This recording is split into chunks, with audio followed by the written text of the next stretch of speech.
All right, so Ann Romney doesn't have any real-life experiences, doesn't know a thing about difficulty or pain, that her gilded life has shielded her from the day-to-day concerns of average folks.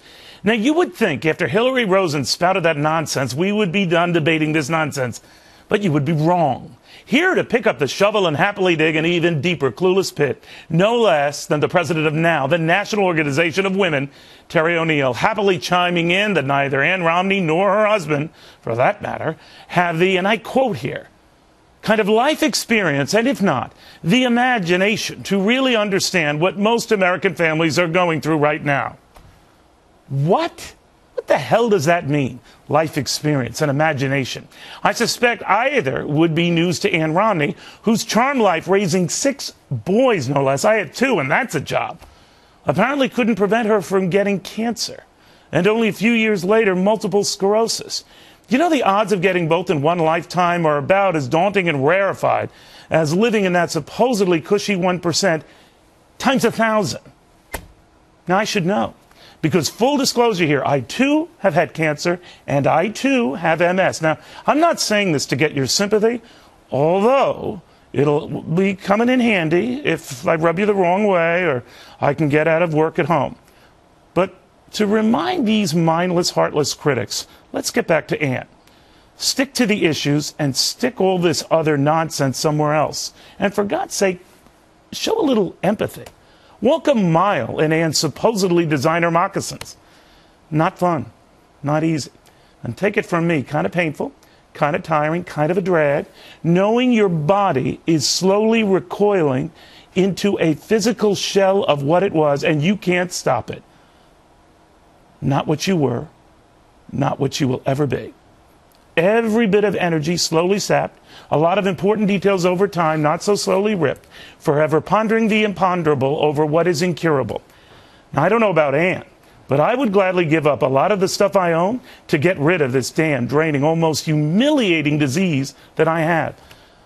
But then I wake up and I have to move on. Only difference is, Ann does it with a smile and a hug, even on those late campaign nights when she proudly introduces her husband to the world. For every primary, every caucus, every night, every time when I suspect Ann Romney would sooner just plop down in bed. I know I would, but not Ann. I've known much poorer folks who would stop everything for a hangnail. That doesn't make them bad. But assuming there are somehow classes to pain, well, that's very bad. That's very sick, and that is very wrong. Courage is not defined, my friends, by the cash in your wallet. I suspect more the strength in your heart. I also suspect that a world looking at this supposedly charmed couple refused to see much past the charm.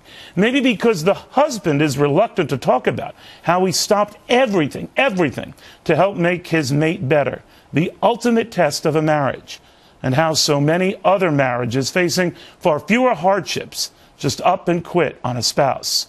The all too familiar outcome in all too many wealthy celebrity marriages. Gosh, lots of marriages. Once dinged, soon divorced. But not these two, and clearly not Ann, who recently told me the craziest thing. She was grateful for the pain.